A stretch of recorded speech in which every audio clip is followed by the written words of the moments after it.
stories, I said to Don Lee, I'd like to give my story on a little lighter plane because, you know, we're going home once a month very dejected. So maybe if we laughed a little, it would go down easier. And, you know, all of you who are in the service, you know that funny things do happen. Even in the horrors of war, there is something funny that happens once in a while. A lot of those funny things happen to me. And so I'm going to tell you about the battles and everything, but I want to tell you about the funny things. So you go home chuckling a little bit. And, you know, it's a funny thing.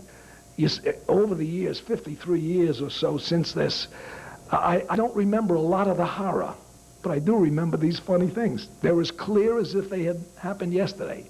So, first thing I want to tell you is I was a senior in high school when the war broke out. And on my way to school with my two best friends, Whitey Robbins and Willie Levine, and the three of us said, let's join something.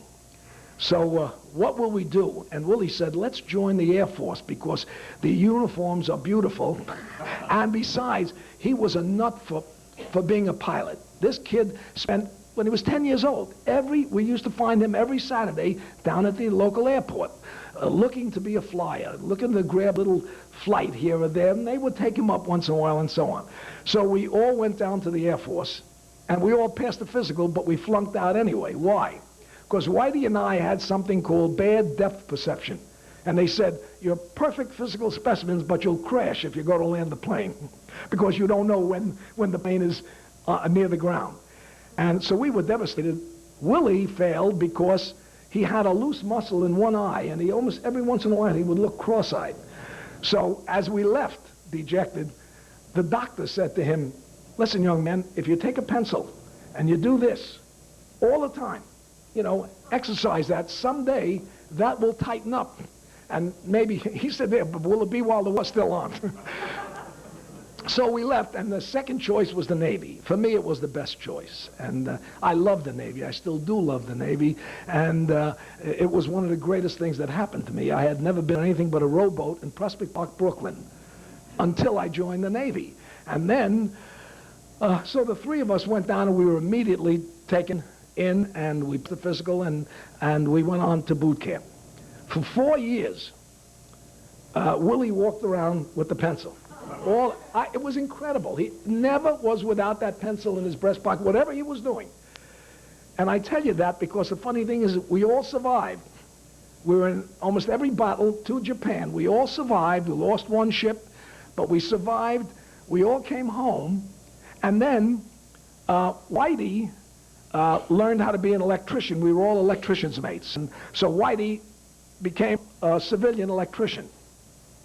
I went on to finish high school, college, and law school under the GI Bill, God bless America, and because I never would have made it otherwise.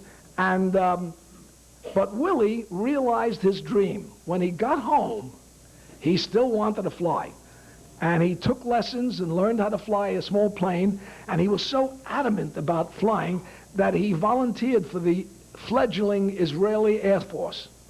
And he became a fighter pilot, much decorated, and many years later, I kept in touch with him. He retired as a colonel, having many more kills to his credit than anyone else in his squadron. So he realized his dream. I realized mine, and Whitey is still wiring up houses someplace.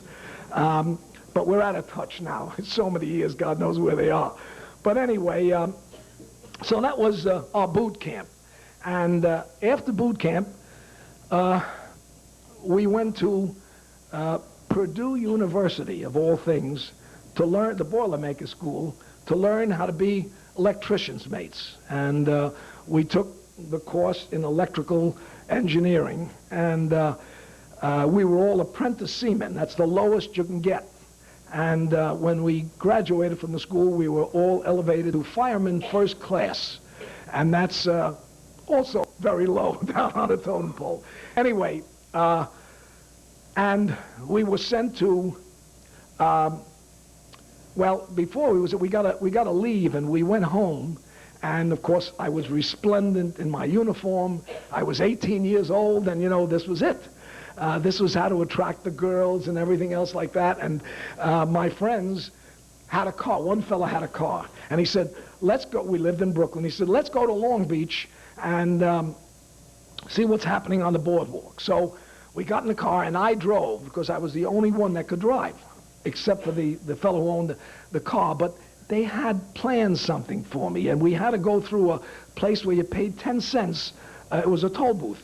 If you saw the first movie, The Godfather, you remember when he got shot in the Lincoln there? That's the toll booth. It was 10 cents to go through that toll booth. So I'm driving, and the guy who owns the car says, I said, oh, here's the toll booth. Anybody got a dime? And he said, you don't need it, because it's wartime and you're in the Navy. You just give them the victory sign 3 times, and that's it. So we go through the thing, and the guy sticks his hand out for the dime, and I go like this, and we keep going. All of a sudden, a motorcycle cop pulls us over. He says, what are you, a wise guy?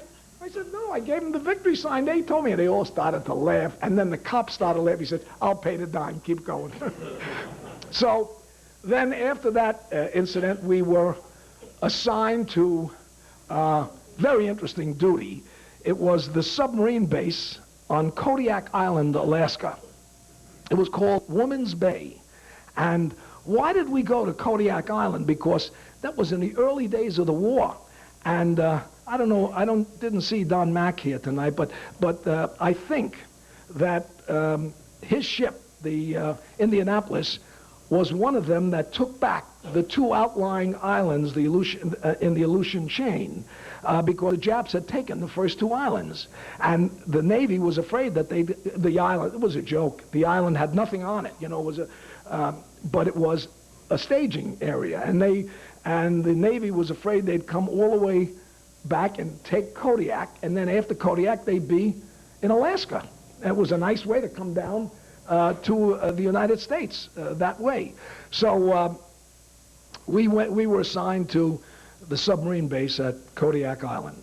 And Kodiak Island in those days is probably the same way today. It was desolate. Nothing grew there. It was dark 6 months out of the year. It was cold as could be, and it was just horrible.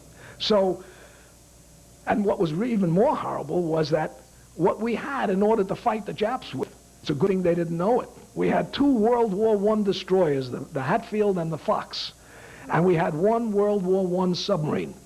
I think if it went down, it would never come up again. That was the extent of Woman's Bay, but of course nobody knew that.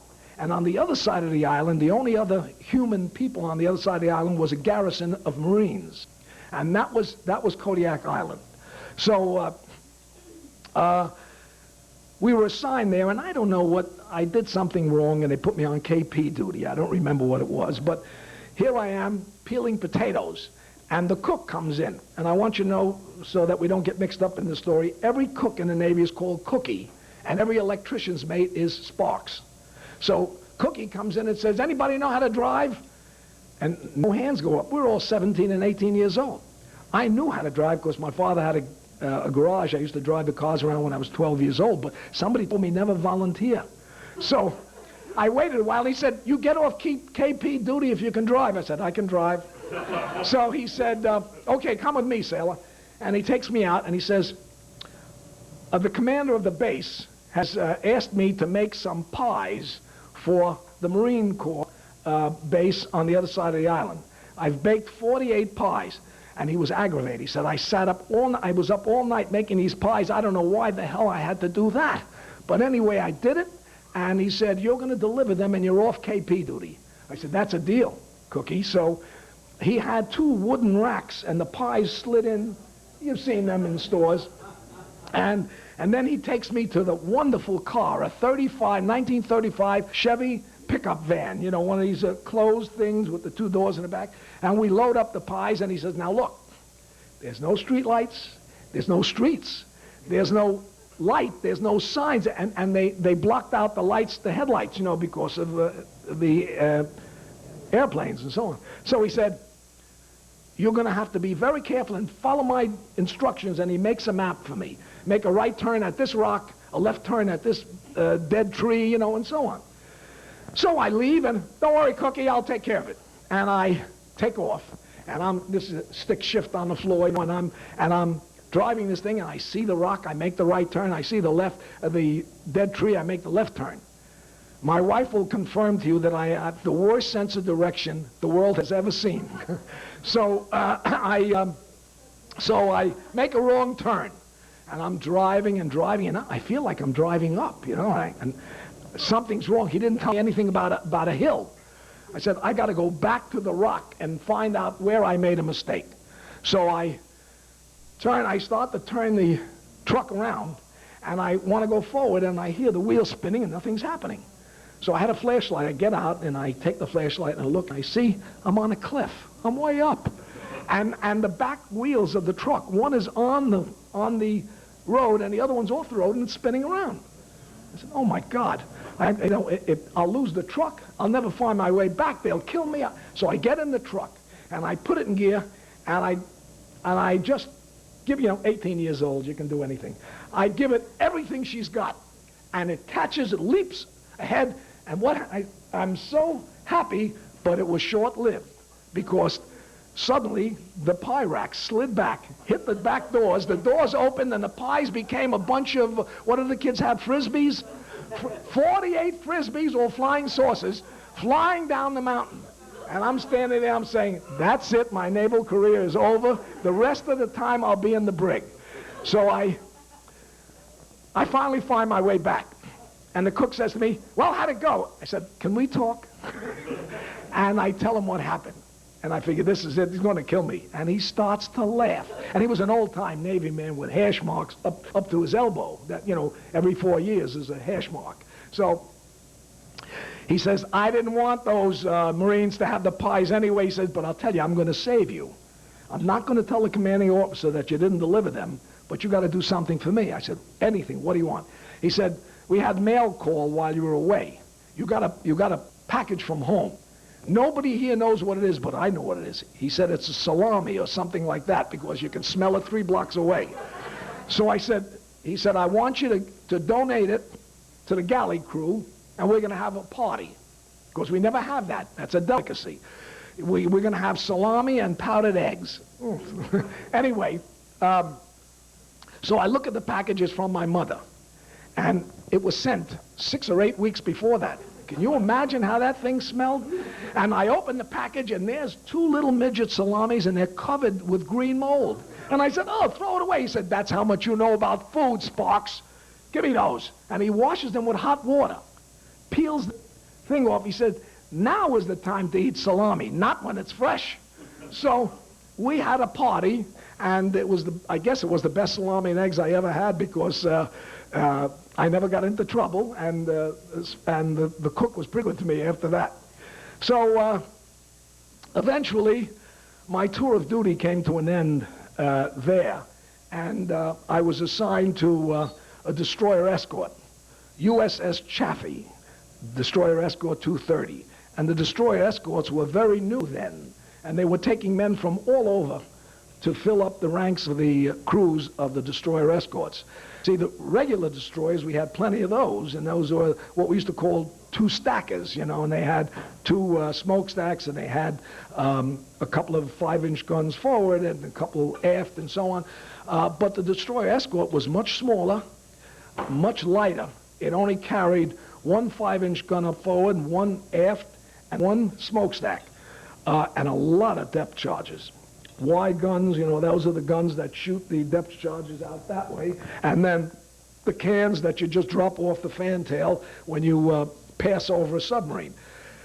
Well, these ships were great because they were faster than destroyers, they were much more maneuverable, a lot quicker and a lot cheaper to build, and they really could go, where no one has gone before with that kind of ship. So what happened was, we went to pick up the destroyer escort at the Norfolk Navy Yard.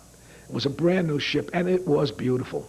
And I don't know where it is now, probably scrapped. But in any event, what happened was we picked it up, and I was assigned to the electrical crew, of course. And I was promoted to electrician mate 3rd class. And the crew was about 10 or 12 fellows, all electricians, and there was only myself and one other fellow from New York. Everybody else was from the Deep South. We could hardly understand them when they spoke. This fellow was from the Bronx, and his name was Sal Amico. And I tell you his name because he came through my life many times since then. And what happened was Sal and I became great friends because we had one duty that we performed together. This ship was what they called a steam turbo electric. And it was really magnificent, and it was clean. You know, it had diesel engines, but it was powered by steam turbo electric. And one job, amongst other things, that Sal and I used to do together, I think they put us together because we understood each other. We had the same accent. You know? And so what we did was, every morning we would have to parallel the generators and shut one down so we could work on it, while the other one provided all the electrical power for the ship. So one day we'd shut down the port generator and we'd work on it, and we'd bring up the starboard generator and vice versa. And that's the way we did it every morning. So in the morning, we would both come off watch. We'd stay on a metal deck, and we'd have the controls, and we'd look at each other, and we'd bring up, whoever had the one that was resting would bring it up till he got 60 cycles, and it was in sync with the other one, and then we'd shut down the other one, and then we'd go to work and clean up and check the brushes and do everything that we had to do with the machine that was idle. One day, we were on a shakedown cruise. We went to Bermuda. Isn't that nice? We took a shakedown cruise to Bermuda all by ourselves, no other ships. And it was raining cats and dogs. And Sal had to come in from outside in order to help me bring the things together. And he comes in, he's soaking wet. And he forgot something he learned in electrician's mate school. Wet as he was, he stood in front of the thing, and I didn't even notice that he was standing there. And as soon as he touched the controls, he was frozen to them. And it flashed through my mind immediately. It's not wattage that kills you, it's amperage that kills you. 1 amp through your body for 30 seconds, you're fried. So, and I remember they said, never touch a man who's hanging because you'll get hung up also. Tackle him. So there I was, and I tackled Sal. Knocked him right off there. He was shaken, and he was white as a sheet, but he was otherwise unhurt because it happened quickly. So then Sal and I were inseparable after that, and very careful as well. The only problem was Sal was awfully seasick. He was always seasick. He spent every day walking around with a tube of toothpaste and a toothbrush in his breast pocket. And he would stop every few minutes if it was rough out. But even when it was just a little calm but swelling, he would over the side and he'd brush his teeth because he couldn't stand it. And finally, we didn't have a doctor aboard, but we had what they call a hospital corpsman. And the corpsman said to the captain, you better let him off. He's going to get sick and die. He just can't handle it. So they gave him, he said, and I remember he said to the engineering officer, don't send me home Section 8. That's a medical discharge. He said, they'll never take me back in the Bronx that way. He said, give me shore duty. So they gave him shore duty. So we had a tearful goodbye. We hugged each other, and who knows if we would ever see each other. But we said, if we make it, we're going to get together again in New York when the war is over. And this was early in the war. So Sal left, and we all cheered him on, and that was the end of it. And so we went island hopping. Some of the places I was at, as I told you, I don't remember them all, and I don't know if I have them in the right order now, but I kept a log of it in my picture album here. So, but they're all mixed up. So we were at Pearl Harbor, Anahuac, Guam, Saipan, Tinian, Samar, Leyte, Luzon, Lingayen Gulf, Naha, Buckner Bay, Tacloban, Tolosa, Manakani, Iwo Jima, Okinawa, Honshu Island, Wakanura-Wan, Wakayama-ko, that was Japan, Wakayama-ko, Nagoya-ko, the Marshalls, and the Marianas. I don't think we missed anything. So the great thing was, and that's, I guess, why I love the Navy, because we stayed on the ship, and those poor soldiers and Marines had to get off. And in any event, when we got to the Battle of Lingayen Gulf, and you just saw that a few minutes ago. He had Leyte on the thing, and Lingayen Gulf, There's a Leyte Gulf and there's a Lingayen Gulf in the same area. And if you read Admiral, and if you didn't, you should read a book called The Two-Ocean War by Admiral Sam Elliott Morrison. One of the finest books ever written on the Second World War from a naval standpoint. And I've read it a couple of times, and it has a chapter for every single battle. And he is so precise that he must have spent years and years putting this together. Anyway, there is a chapter on the Battle of Lingayen Gulf, and he says in that chapter that the destroyer escorts really proved their worth in the Battle of Lingayen Gulf. They were faster, they were more maneuverable than the destroyers. They didn't knock the destroyers, but he said as picket boats, there was nothing better, you know, to protect the cruisers and the battleships and the flat tops and things like that. Anyway, he says in that chapter that in the Battle of Lingayen Gulf, fortunately or unfortunately, only one of the entire fleet of destroyer escorts was sunk. That was my ship, the USS Chaffee. It was named after a naval hero who had been killed early in the war. And but it was one of those things, somebody up there liked us. And what happened, a kamikaze came down in the Japanese Zero and dropped a aerial torpedo. And it went right, we were underway, and it went right through the bosun's locker, but below, the bosun's locker is right up front, but below the waterline. And if you know a destroyer escort, very narrow in the front. It's almost like a knife. Well, somebody hadn't prepared that bomb very well. So it went in one side, out the other side, and then it exploded when it got out on the other side. Otherwise, we would have been gone. So, of course, the watertight doors were closed immediately, and we were not in danger, but we were in this kind of danger that was so weird. The bosun's locker's in the front, so the ship started to list this way. And we were still underway because the battle was still going on. And what happened was the propellers were turning, and this is why I say somebody up there likes us, and the propellers dug into a coral reef. And you know, the Philippines are all coral reefs. And I have a couple of pictures here when you get a chance to see these. You see the propellers. What happened was after the battle, they towed our ship off the coral reef and took it to an LSD, that's landing ship dock. And they put it in dry dock, and they repaired it and went back into action. But you can see the propellers just chewed up to nothing, because and that's what saved us. They dug into the coral, and we hung there, almost like a Christmas tree ornament. And fortunately, nobody was killed, and very few were hurt.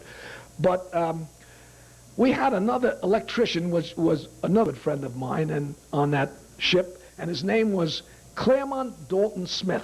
He came from Baton Rouge, Louisiana. And once I got through that thick accent, he was a real nice guy, and I understood him, and we became good friends. And the first thing he said to me, "My name is Claremont Dalton Smith. Anybody calls me Claremont Dalton gets a fistful of teeth. I'm C.D. Smith." So everybody on the ship called him C.D. for the rest of the time we were on the ship. But C.D., he was the first guy in the bosun's locker when they hauled the boat off, and he found one of the propellers, and there's a picture of it here. You know, the aerial torpedo has twin propellers. So one of them fell off. This was such a bad torpedo, thank goodness. One of the propellers fell off, and it was in bosun's locker, and he mounted it on a board, and there he is proudly displaying it on the fantail of the ship.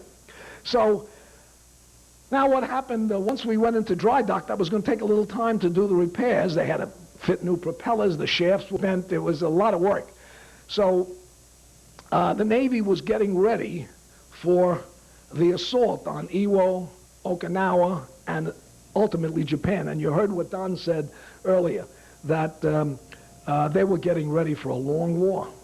And I'm appalled when I hear people say we should not have dropped the bomb. They don't know because they weren't there.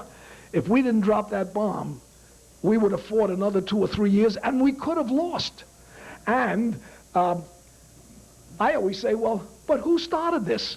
Did we tell them to bomb Pearl Harbor? I mean, they did something just as sneaky as dropping an atomic bomb. They came in droves and just destroyed everything, civilians included. So I can't see that. You know, it just doesn't sit right with me. And if you were there, you would feel the same way I did, I'm sure. So in any event, the Navy was getting ready for the assault. And up until then, they had three kinds of landing craft. They had LSTs, which was landing ship tank.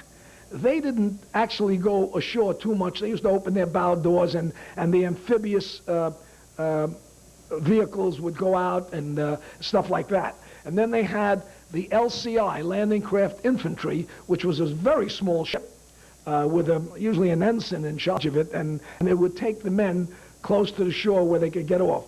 And then the worst one was where the infantry would get into these, it looks like a tub, you know, and they come ashore and they drop the bow and they run off.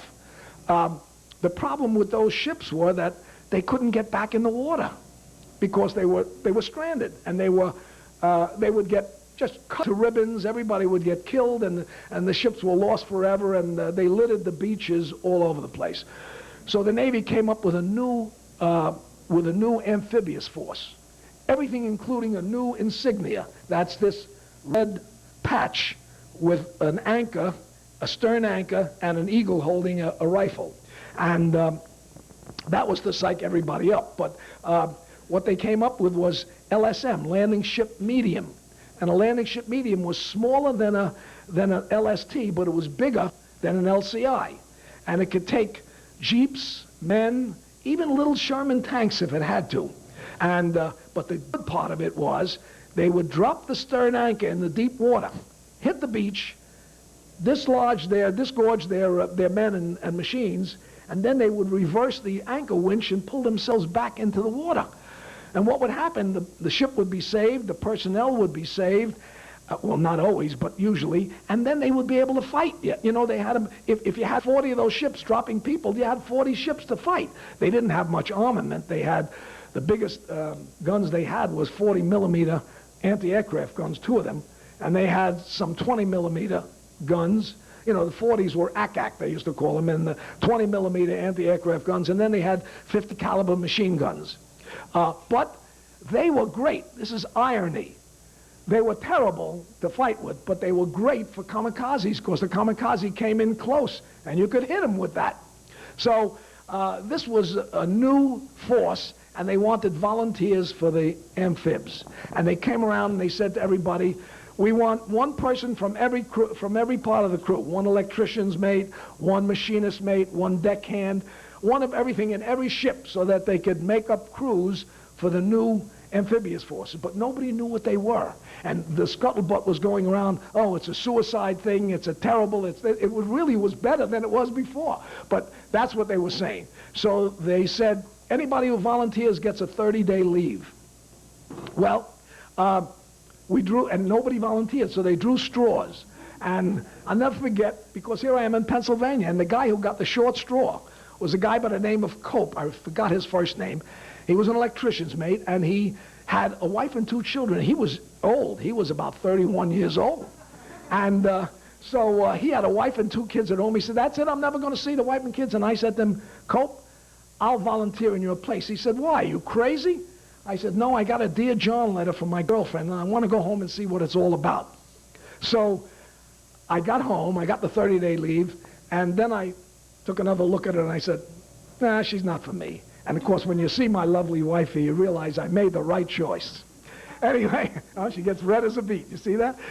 Anyway, so what happened was I reported to Little Creek, Virginia. That's the amphibious school. And they taught us how to handle these new ships. They were brand new. Nobody even saw one. They were still building them. But we had mock-ups of the ships, and we learned. And when it was over, I graduated first in the class. So they elevated me to electrician's mate, second class. And then I had just come off leave from Brooklyn, and they sent me back to Brooklyn to Sperry Gyro Compass School at the Brooklyn Navy Yard for 3 weeks to learn how to handle the gyro compass, which is what steers the ship. And so that was wonderful. I got another 3 weeks, and I was home every night, and then I came back to go to school in the morning. And finally, when I finished that training, I was sent to Houston, Texas. to pick up the ship. And incidentally, I forgot something, but I got to tell it to you because I say it to myself all the time. When I was at Purdue University, I still am a nut for jazz music. I always was. Since I've collected records since I was 13 years old. And some of you who've been to my museum know that I got hundreds and hundreds of records. Well, my favorite musician was a fellow by the name of Stan Kenton, long gone, but he was great. And he came to the school with the U.S. troop one time. And when I heard it was Stan Kenton, I stood outside 2 hours. I was the first one in, and I had first row center. And here comes Stan Kenton. He was a tall, thin fellow with a blonde hair, and it was a crew cut. And he was a great musician. And he came out, and they played all the favorite songs. We were jumping up and down and screaming and yelling as an 18-year-old. And then he said, would one of you swabbies like to lead the band? Every hand went up. And I'm sitting right where you are. And he says, you sailor, come up here. And I was stunned. My moment in the sun. And I came up, and he handed me the baton. He said, what do you want the boys to play? And I said, how about Eager Beaver? That was his theme song. And he said, good choice, sailor. And they started to play. I don't know what I was doing, but it was great. And I was the hero of the evening. And he had his arm around me. He was twice my size. Had his arm around me, and he said, you did a great job. I want you to do a great job in the Navy as well, you know, and that was it. So to this day, every time I play his records, I have every one of his records. And I think I played one when you were there. And every time I hear the music, I talk to myself. I say, Stanley, I still love your music, and I wish I could lead your band again. So I didn't want to let that go by, because that was one of the high spots of being in the Navy. You know, it wasn't all torture. There were some nice things that happened. So anyway, getting back to the amphibious forces, we were sent to pick up a ship at Houston, Texas. And it was the first time that any of us ever saw an LSM. It was scary. It looked like a bathtub upside down. Flat bottom, small, 2 bow doors, and a ramp. And there's pictures of it here. Oh, here's one. The big picture is me standing in front of my ship. So there were only 54 crew members and 6 officers. The captain was William Barnes. He was from Pensacola, Florida. He was 28 years old, and he was a lieutenant. And then there was what turned out to be the best friend I ever had in my life. That was Lieutenant J.G. Richard M. Syatt. And he was a professor from Minneapolis University. And he was the executive officer. None of us had ever been on a ship before, including the officers. That's why we all had to take the training. And then there was a gunnery officer and a few others. Anyway, we went to sea. And no shakedown, no nothing, just got in the ship, went down through the Panama Canal and out to join the Armada that Don told you about. 1,100 and some odd ships, warships, and many other tenders and all kinds of things. It was probably the biggest naval gathering in the world ever. Anyway, so there we were, and one day, we were only out a few days, Lieutenant Syatt calls me down to his quarters and he says, Sparks, he says, I'm putting you in charge of the electrical gang. You have 4 other fellows under you, and I also have read your folder. And he said, how come you didn't finish high school? And I said, because I left to join them. He said, well, you know, he said, some of these boys in this ship never had shoes until they came in the Navy. He said, you had a good record in school before. I'd like you to go back to school. He said, if you want. I used to be a teacher, and I'll get some correspondence courses for you if you're man enough to do it. And when we're not fighting, I can be your teacher. If you promise me that you'll take whatever credit you get and go to college when you get home and finish your high school and so on. And I promised him I would, and we became great friends. And it was an oddity to see a lieutenant and an electrician's mate going on liberty together and being good friends. And he must have been he was old. He was at least 27, and you know, I was 19. But anyway, so he did give me some courses, and he drummed it into me. And, you know, I just wanted to join the Navy because everybody wanted to join the service in that war. But also, I wanted to get the heck out of school, you know. And I realized how important it was. And I took these courses, and they did stand me in good stead when I got home and I went back to school. But I had to go back to high school, believe it or not, one summer to get my diploma. And then I went on to Long Island University, which in those days was called St. Lawrence University, and from there to Brooklyn Law School. And they did give me credit for the courses I had taken with Lieutenant Syatt, and he made me promise to call him and tell him what I was doing in school, and I called him. And then when I called him and told him that I had been admitted as a lawyer, he was ecstatic. And of course, then we lost track of each other, and of course, if he's still alive, he's a little old. So anyway, he was a wonderful guy, and he really changed my life, turned it all around. So in any event, we went from island to island. It was as hot as it is outside today, every day. And we had to have, because we were in a war zone, we had to have our cuffs buttoned, our collars buttoned, and no fooling around because you could get burned and things like that. Well, what happened was we used to be able to take a shower every other day. Port side one day, starboard side the next day, because we used to make water with desalination equipment, see. So when we'd have troops aboard, we'd only get a shower every third day. So we were so cruel. We used to say to the soldiers, but you can take a saltwater shower anytime you want. Well, they didn't know. They'd take a saltwater shower, go out in the sun, and they'd be as stiff as a board. In any event, it was pretty hairy some nights when we had the soldiers aboard and nobody could take a shower. It was pretty disgusting. Anyway, one of the men in my crew, we were all young, fresh pollywogs, they called them, except for one guy. Von Ruden was his name. Rudy, we called him. And Rudy was a regular Navy man, and he had been in about 8 years. And Rudy had been a first-class electrician's mate and busted 16 times for drinking and getting into fights and things like that, and going AWOL and so on. But Rudy was smart. He knew everything about the electricity on a ship. So he became my right-hand man, and Rudy and I did everything together. And one day, I think it was Saipan, after Saipan was secured, we went ashore. That was a wonderful thing. We could go ashore while the soldiers were fighting inland. And we always went and looked for souvenirs and things. And I got separated from the guys, and I stepped on, I guess you would call it a pillbox. It was a fortification that was, low to the ground. And it had been hit by a shell, so it was shattered. I stepped on it, and down I went. And I landed in the midst of a bunch of Japanese bodies.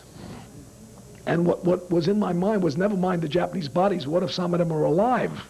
And all I had was a sidearm. We carried a 45, and I had that, and there wasn't a sound. And I got up, and I remember, I could see it as clear as it was today.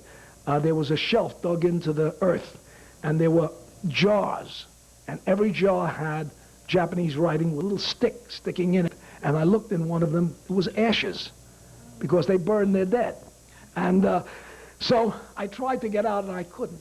It was too high. And I'm yelling, and finally Rudy hears me. And he comes down. They had to make a human chain to get me out. And I tell you, it was something that I will never forget, because it really was. What a place to be. It was frightening. So one day we needed some electrical equipment. So we were at an island called Tinian. It had been secured, and I said to Rudy, go ashore and get me all of this equipment that I need. And one of the things was a 1-gallon can of alcohol, 110 proof, because we used to clean the gyro compass with the alcohol so it wouldn't leave any lint. And the interesting thing is, there were only 3 people that had a key to the gyro compass room: the captain, the engineering officer, and myself. And so Rudy went ashore. He came back with everything I ordered, but with a 5-gallon can of alcohol. I said, what's this? And he said, they didn't have any 1-gallon cans, so I took a 5-gallon can. Take it or leave it. Okay, so we took it. One day I go to look for the thing, I have to clean a compass, it's gone. So I said, Rudy, where is the alcohol? He's fluffering, you know, make a long story short. He used to make something called Kickapoo Joy Juice. And what he would do, he'd take a can of pineapple juice or orange juice, empty half of it, and he'd fill the other half with alcohol. And he'd put a piece of gauze over the top with a rubber band and some yeast on top of the gauze, and he'd let it ferment for maybe 3 days, you know, and then he'd drink it. And it was incredible. I said, where's the rest of the stuff? And he finally admitted to me that he didn't know what to do with it, so he made all this Kickapoo Joy Juice, 5 gallons of it. And he took the little jugs off the life rafts, emptied the water, and put the Kickapoo Joy. If we ever got sunk, you would have had the drunkest bunch of sailors you ever saw in your life. So anyway, so what happened was, one night, he has to relieve me on watch. And I go to wake, he doesn't show up. I go to wake him up. He's out cold. And I shake him, and finally wake him. And I said, Rudy, it's time to get up. He gets up, and he says, turn the lights on. I said, they are on. He said, I'm blind. And he was. We called the hospital, called him, and he said, anybody who would drink that has got to be crazy. Of course he's blind. He'll be okay in a couple of days. But so we got rid of all the Kickapoo Joy Juice. He never drank it again. But he was really a good guy. He used to play ukulele. There's a picture of him playing the ukulele. He had long blonde hair. He was really an oddity, you know, a real sailor, a salty sailor. And salty brings me to something you guys would really enjoy. Well, I don't know if you'd enjoy it, but anyway. When we crossed the equator, we were all polywogs. That means a new sailor. And we were ushered into the domain of the Golden Dragon. And what they do to you is not fit the print. They shave your head, they tar and feather you, they hit you with paddles, they dunk you. Some of you, I'm sure, have gone through that. And you become no longer a polywog. Now you're a shellback. You're a real sailor, and you're allowed to wear a little earring in your left ear with a cross or a little crescent moon. I never went that far, but that then you were okay. And then when you went past the international date line, again, they did it to you again, and this time you became a member of the Sacred Order of, not the Golden Dragon, but Neptunus Rex, the Order of the Deep. And I couldn't bring that one, it's too big. Anyway, so we went through that. You know, it's a funny thing about that. It's an old Navy tradition, but they're having a lot of trouble with it today because there's a lot of women sailors in the Navy. And there's a big to-do about, can they do this to women sailors? Why not? But in any event, I don't know what the outcome will be, but on the one hand, the old-timers say, no, it's Navy tradition, you got to do it. It's ever since the Navy was born. And on the other hand, you say, but you got women there now, you have to respect them. Well, if you can't stand the heat, get out of the kitchen. So, in any event, so we went from island to island, and it was, the battles were almost all the same, one after another.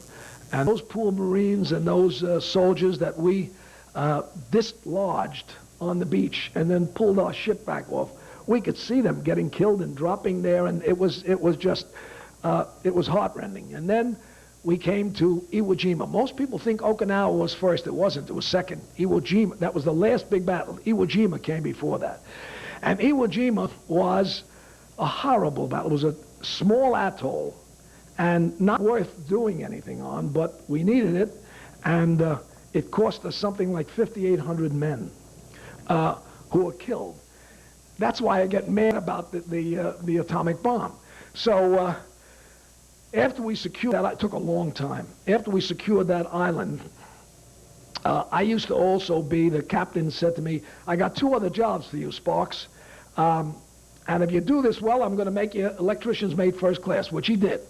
And the 2 jobs I had was, one, in addition to my regular duties, one was to be the movie operator on the ship, and the other was to play music over the intercom, because we weren't allowed to play radio because they could find us that way. So we used to have something called V-discs, and after the talk, if you want to come up and look at them, I brought one of my albums. I have 65 V-discs. They're 12-inch records made of plastic, It was the first of the unbreakable records. And what happened there, 78 RPM, and I'm one of those lucky guys that has a 78 RPM machine at home, and I can still play them.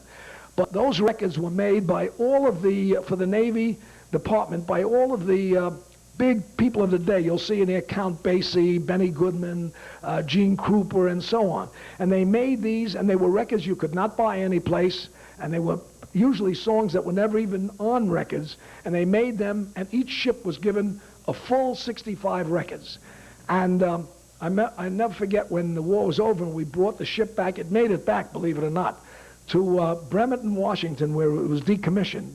And the captain said to me, well, Sparks, you did a good job with the records. We're going to leave them here or throw them overboard. If you want to take them home, you can, and I did. I don't want to tell you what they're worth today. So, in any event, I used to play the music whenever we were, at anchor, and I used to show a movie every night. Well, we had a movie. Every ship was issued one 16-millimeter sound movie, and you saw it, and then you traded with another ship, and that's how you saw other movies. So one night, the one we had was called Andy Hardy's Double Trouble, and it was, if you remember, it was Mickey Rooney when he was very young, and the two beautiful blonde girls, they were twin sisters, were the Double Trouble. And it was a cute movie, the first, the second, the third, and the fifth time. Then it got so bad that the guys started to act out the parts. And we couldn't trade with anybody because every time we'd go to make a trade, the war would start again. We couldn't make a trade or we couldn't show a movie. So one night when Iwo Jima was secure, and incidentally, you know the famous raising of the flag on Iwo Jima. When I became a lawyer, one of my very dear friends, who was a Marine, asked me if I would incorporate the Mid-Island Detachment Marine Corps League, and I did, and he asked me, what do we owe you? And I said, nothing. We were in the same war. So they made me this brass-hammered picture of Iwo Jima, which I treasure. So anyway, so there we were, and we're going to show the same movie. And we could hear the guns, and they were still fighting on Iwo. And the captain said, Sparks, take the movie and take the little boat we had commandeered. We didn't have one of these things. We found it on Saipan. It was a little rowboat. No oars, just a little rowboat. And they had found a little outboard motor, about 5 horsepower. So the machinist mate had fixed that up. And he said, take the machinist mate with the boat and the motor and take one of the signalmen with you and see if you can't, you can't say anything, but you can signal, and see if you can't trade the movie, because the guys are going crazy. There's going to be a mutiny if they have to see that movie once more. I said, okay, Captain. So I get in. Now, I remember, funny how you remember certain things and you don't remember other things. I remember the signalman. His name was Eddie Rhodes, and he was from Boston. And he was as thin as I was. I think all wet, we each weighed 100 pounds. Look at me now. I don't know what happened. But anyway, so Eddie came with his flags, to signal. And the other fellow, I don't remember his name, but he was a fellow from Tennessee, and he was short and fat. And he was the machinist mate, and he carried that motor, put it on the transom, and off we went. And we're signaling to everybody, and before you know it, all of a sudden, as it happens in the South Pacific, a typhoon comes up. And it could be sunny one minute, and the next minute it's a typhoon. It's incredible. Typhoon. And we're bouncing around in this little boat, and he's trying to start the motor. It conks out, and he's pulling on the thing, and he pulls so hard it comes off the transom, and he drops it because it was all wet. And down it goes in the water. We have no motor, no oars. The boat is filled with water. We're standing up to our knees in water. We're looking at each other, and I said, and he's signaling, Eddie is signaling to the last LST. All the others are back behind us. We're being pushed out by the wind. And there's the last ship, and he's, help us. And they signal back, we can't lower a boat. That's how wild it is. But here's a Jacob's ladder. That's a metal ladder that they throw down. Swim over. So I said, fellas, I don't know about you, but I'm swimming. So Eddie says, so am I. And this kid says, I can't swim. I said, what are you doing in the Navy? He said, I don't know. I never thought I'd have to swim. So we each grabbed one arm, and we struggled. It seemed like miles. It wasn't that far. And we got to the ship, and as soon as I grabbed the Jacob's ladder, he was so frantic. He stood on my shoulder and then on my knuckles, almost broke them, and he was the first one on deck. So they gave us a meal and some dry clothes, and they signaled our ship that we were safe. And they'll bring us back when the storm is over. Well, the next morning, the storm was sunny like nothing had ever happened. That's the South Pacific. So we got in the launch, and they take us home, and we get aboard, and everybody's cheering. Oh, we thought you were dead. It's so wonderful to see you. And then suddenly over the loudspeaker, Sparks laid down in the captain's cabin on the double. So I figured he's gonna congratulate me for saving the guy, you know. I go down, I said, here I am, Captain. He said, where's the movie? I said, well, what do you mean, where's the movie? It's on the bottom of the bay. I said, well, it was strapped to the seat. You know, it went down. You remember? He said, look, that was your obligation. These guys are going to kill you. They're going to throw you overboard. You better go ashore and get a movie, or you're in big trouble. I said, okay, Captain. So I figured I got to trade something to get a movie. You know, I have nothing to trade. So I had one brand new white uniform, all neatly pressed. I took that. And I never smoked a cigarette in my life. But every time they opened the ship's door, I would buy a carton of cigarettes. Because I knew someday they would come in handy for trading. And you know what we used to buy, for those of you who have gray hair like mine? Wings, 20 grand, Virginia rounds, and they were like 20 cents in New York, but they were 10 cents on our ship. I'm talking about 10 cents for a whole, not a pack, for a carton. Well, it was ship store. It was for the sailors. Hey, we only got $54 a month as an apprentice seaman. So I was a rich guy. I was a first class. I was getting 100 and some odd, you know. Anyway, so what happened was I went ashore, and I figured, where am I going to start? Well, I'll go into the electrical shack and see if, you know, I'm an electrician. I got the thing on this thing on the shoulder. Maybe it'll be a brother, you know. So I go in, and who's behind the counter? You ready for this? Sal Amico. And he leaps over the counter, and he gives me a hug, almost breaks me in half. I said, he was a big guy. I said, what are you doing? He said, it's my shore duty. And he said, what are you doing here? And I tell him the whole story. I said, Sal, save my life like I saved yours. Get me a movie. He says, give me that movie. I'll get you a movie. What do you got to trade?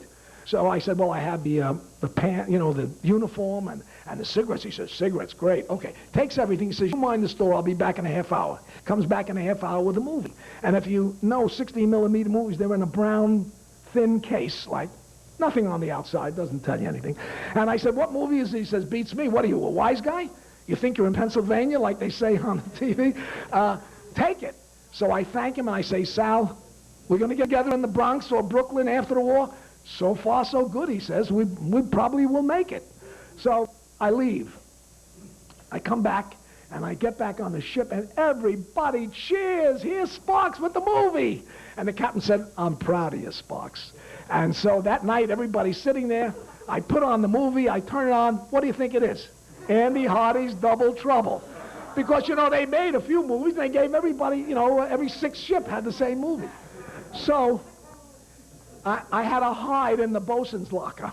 Not in the bosun's locker, in the gyro compass room. And, but then they all thought it was funny, and they laughed. And the next day, I traded it. I never forget this. I traded it for a great movie. It was Humphrey Bogart in The Maltese Falcon.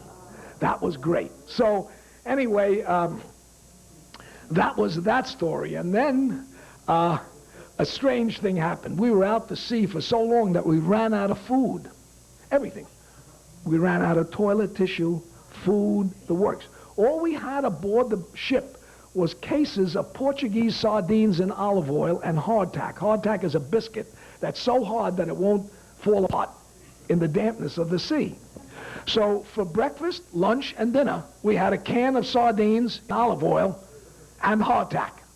Did anybody ever eat a can of sardines and olive oil 3 times a day? Don't try it. So it was terrible. And there would be a lineup after each meal at the head. Now you have to, that's a toilet for those of you. Now, the head, you have to understand how it was made. This was a cheap ship that was made. When I say cheap, it was a good ship, but it was made, you know, it was for a purpose. One purpose only. So the head was like a horse trough. It was made out of galvanized metal. And it wasn't even painted, you know, and it was slanting down. And it had a hole at the top, at the high point, and a hole at the low point. and it was affixed in the head so that the water could be pumped in by the ship's pumps. And then it would, by gravity, go down and take the waste with it and go out the bottom one. And the seats were just 2 slats for every seat. And they weren't even painted. So now you had to be very careful when you sat down and you'd get a splinter. But anyway, there were 6 seats. 5 were used every day. But the 6th one, the last one against the bulkhead, had a sign above it, venereal patients only. We never had anybody, thank God, with a venereal disease. So nobody had sat on that for the year and a half that it took to get to the point that I'm talking about now. It was the cleanest seat on the whole ship. And we're standing there in line, and I say to myself, if I don't get in there soon, I'm in a lot of trouble. So I run in, and I sit down on the venereal seat. And there's not a sound. Everybody turns around and does this. And now I'm the butt of every joke for days. Hey! And they were calling me VD Pincus, you know. Hey, Sparky, how's the VD? You know, they were driving me crazy, and I was getting madder and madder as the days went by. I had to get even. You know, when you're 19, you want to get even. So one day, but I never had to wait in line. I always sat on the cleanest seat. I was like a king, you know. No, nobody sat on my seat. I sit down one day, and I'm mad at these guys. And I told you we ran out of toilet tissue, so we were using newspapers, old newspapers. You have to crush them a lot, you know. And sometimes you could read the news on the fella next to you. So, in any event, I said, wait, I got an idea, and I crush up this newspaper real tight. And here's the bulkhead, and I'm sitting here, and these 5 guys are sitting over here, and I light it with a cigarette lighter, and I drop it in the water. Now, the bottom gets wet, but the top is burning, and it gains momentum, and it goes, shh. And these guys go, oh, there's nothing there. What the hell is that? So I said, I don't know. They're looking, I don't know what it is. Oh, I found a new toy, and I was getting even. For 2 days, everybody on that ship got a free singe. And so finally, one day somebody saw me, and they started to chase me. They were going to throw me overboard. And I ran down and locked myself in my favorite room, the gyro compass room. They couldn't get in there. And the gyro compass, incidentally, steers the ship, you know, and it's in the lowest part in the center of the ship. So finally, about 6 hours later, I would not come out. So the engineering officer called me, and he said, okay, Sparks, come on out. All is forgiven. They're laughing. It really was funny. So I came out, and everybody laughed, and I never did it again, of course, but I still have my private seat for the rest of the cruise. For 2 years, I had a private seat. I was the only guy in the Navy who had a private seat. Even the officers had to share the seat, but not me. I had a private seat. So those were some of the funny things that overshadowed the horrible things. The seeing the blood and the boys, and it was just and the noise and the constant bombardment and the yells and the screams and the things that you never forget. But I would rather remember my private seat and things like that. So now, the day the war ended, we were in that Armada with the 1,100 and some odd ships that Don spoke about and that he showed you. And there we were, and they signed the surrender. And we got the orders, hit the beach, because we had Marines aboard. And the captain, well, he was gung-ho. Captain William Barnes from Pensacola, Florida. And he said in that thick accent, all right, men, put on your best blues, because we're going ashore to look like the victors that we are. I said, aye, aye, sir. And we all put on our blue uniforms, and we hit the beach. We were ordered to hit a little, it was a seaplane base that the Japs had. It was called Wakanura Wan, and it was a little outlying island just off the coast. And we dropped the stern anchor, and the captain didn't realize that the ramp for the seaplanes is usually made of cement. And he hit so hard that our teeth rattled. But we got there, and I was at my station. I used to open the bow doors and lower the ramp, and I had my helmet on and my earphones, and he was in the conning tower, and he was very officious this morning. He said, "Sparks, are you there?" "Yes, sir."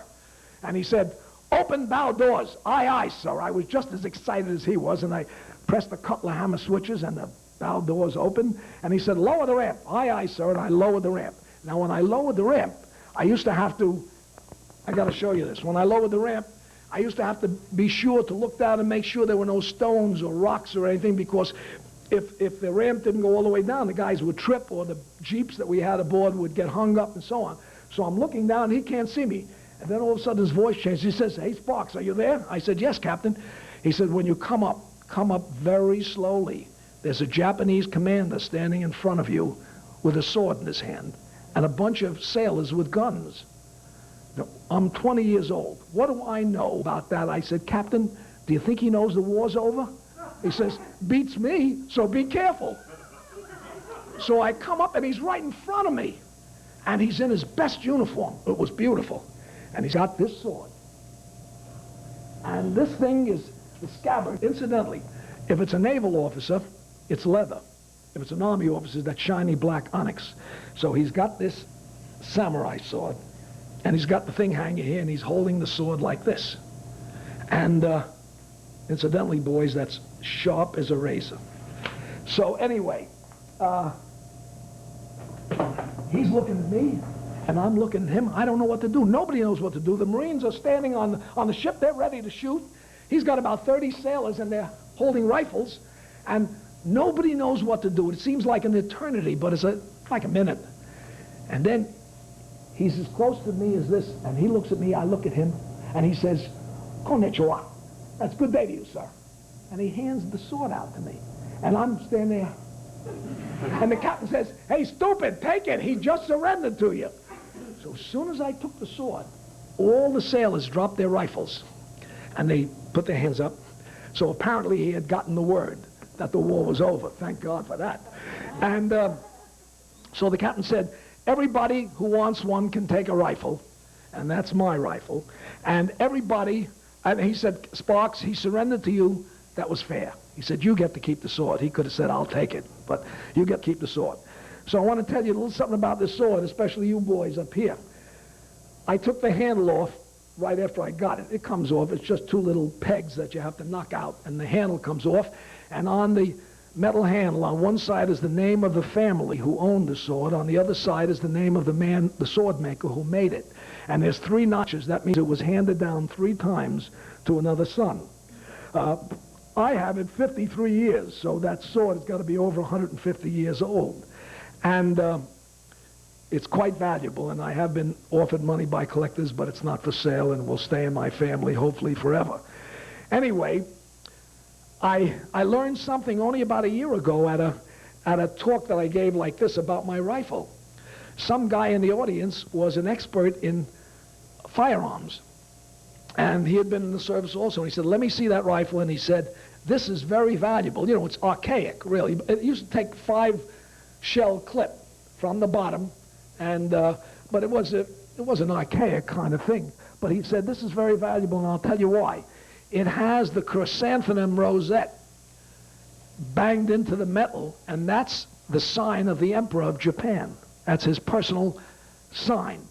And he said, when the war was over, the word went out immediately to everyone: before you surrender your arms, file or cut or bang off the rosette, because it's an insult to the emperor for an infidel, you know, to have it. But they didn't have time to do that. So I've got one of the very few that has the rosette right here. And that makes it as valuable as it really is.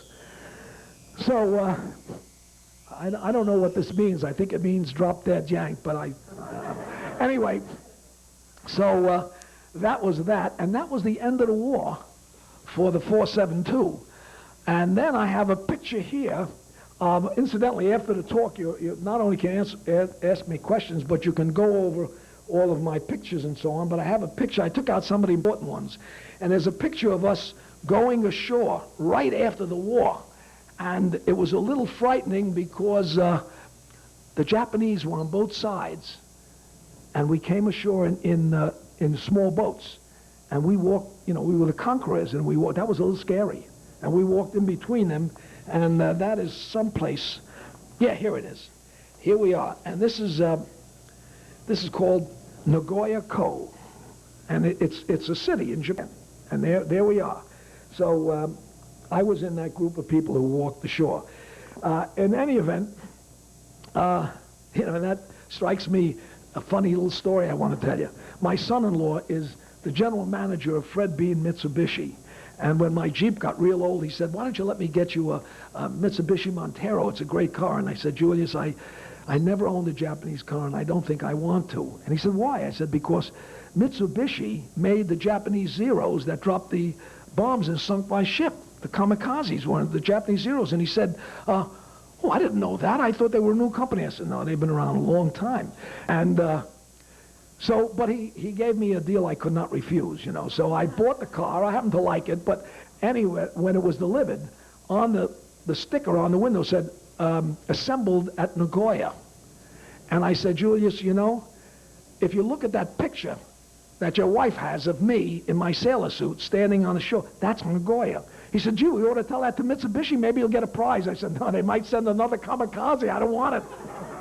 So that's interesting. Anyway, so then the war, let me see if I missed anything. The war was over for us, and we went home, decommissioned the ship, and I think I covered everything. But we got home, and I was mustered out of the Navy at Lido Beach, Long Island. And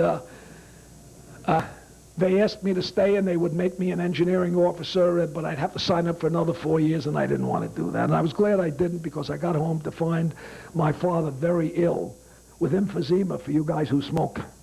And I was home 4 days when he passed away, and I was glad that I got home and I was able to see him. But anyway, so after that, I went and became a lawyer, but I always loved the Navy. And when I got admitted to practice, the first thing I did was get in touch with the Navy, and I wanted to be a JAG officer.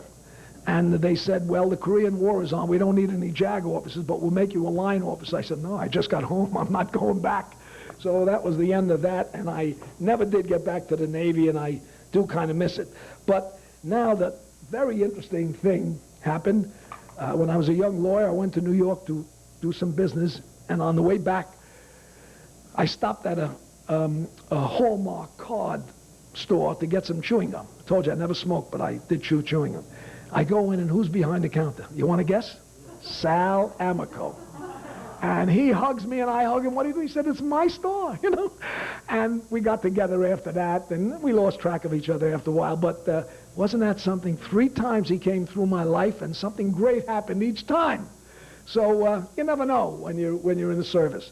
And when you come up and look at these things, this is me on VJ Day, the first one ashore on Wakanora One. Of course, I was right there. That's when I got the sword.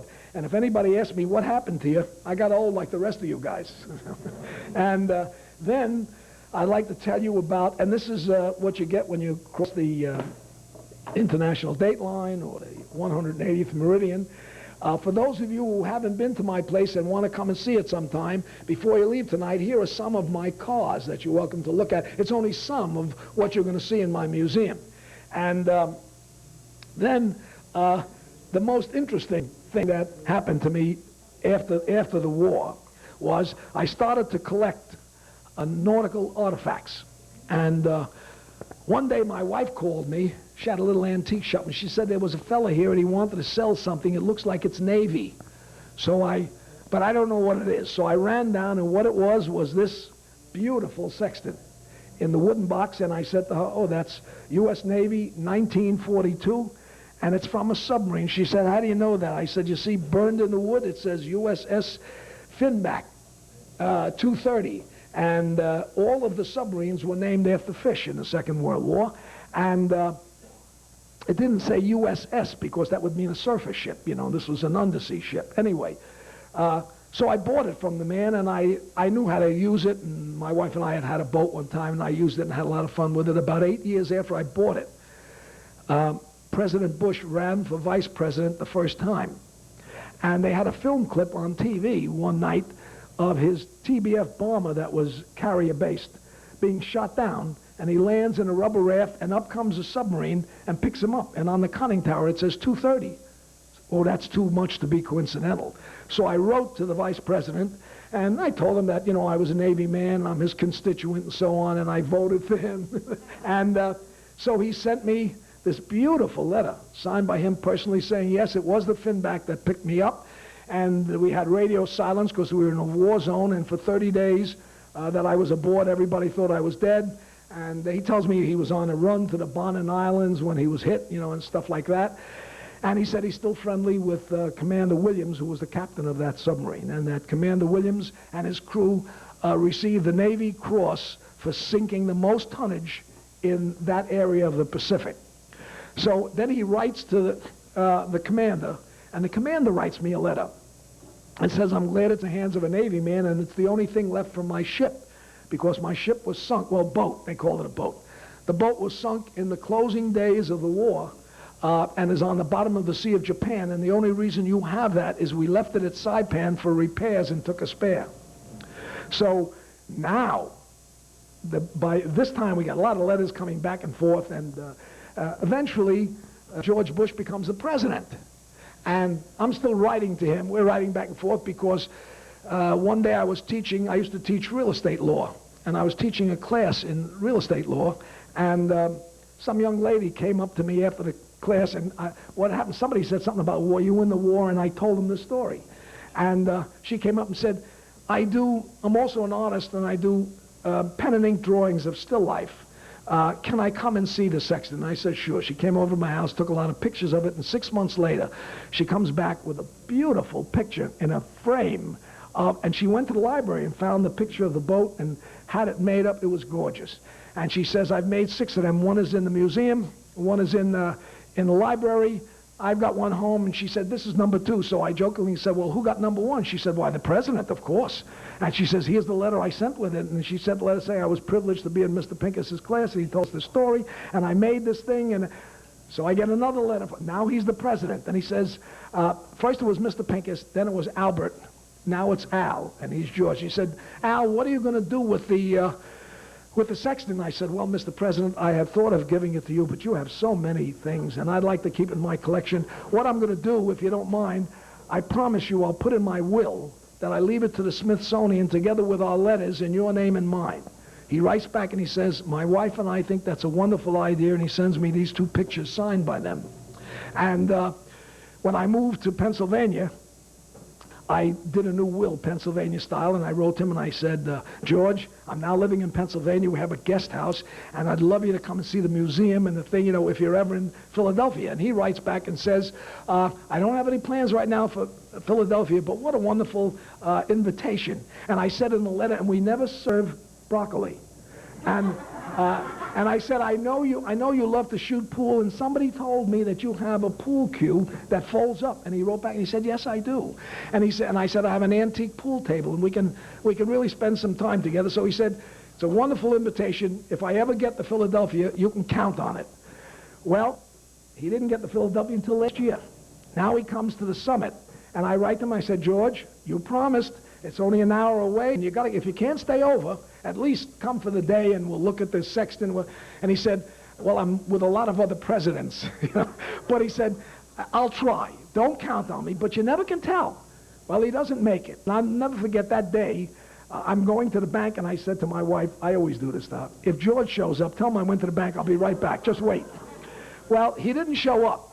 But what happened was he sent me a lovely letter and said, I apologize, and my wife wants to know, can you send us some pictures of the sextant and your other things in your museum? So I took a whole roll of film and sent it to him, and he wrote another letter last September and said, now I really want to come. And he said, one of these days, if you see an entourage coming up your driveway, it's me. So he said, just no broccoli, and maybe I'll be there. So... And I told him in that last letter that I did redo it, and I did leave all of this to the Smithsonian. So that's about the story, and I think I've told you everything that I could. And if you have any questions or you want to see any pictures, by all means, come up and do so. And I timed it right.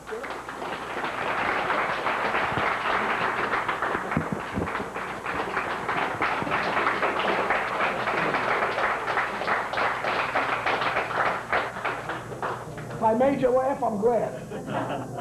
Like you said, it wasn't off color. Before we newspaper. finish, I'd like to interrupt for just a moment, give your voice a chance to rest for just a moment. Mike. Okay. Okay. Just give your voice a chance to rest a little bit, and I need to fill out a book that I mentioned earlier, War at Sea, where it talks about the story of what happened, and somewhere it says, in a public relations gesture to the families of those lost, McVeigh was court-martialed for endangering his ship by failing to zigzag. He was found guilty and ordered to lose 100 numbers in seniority within grade. With the court's recommendation, the sentence was remitted and he was restored to duty. McVeigh retired in 1949 with a gravestone promotion to Rear Admiral. He committed suicide in 1968. Many naval officers saw him as a scapegoat for the mistake of others, and he gives references to abandoned ship, which is no, I don't have abandoned ship, I have a different one here, and fatal voyage.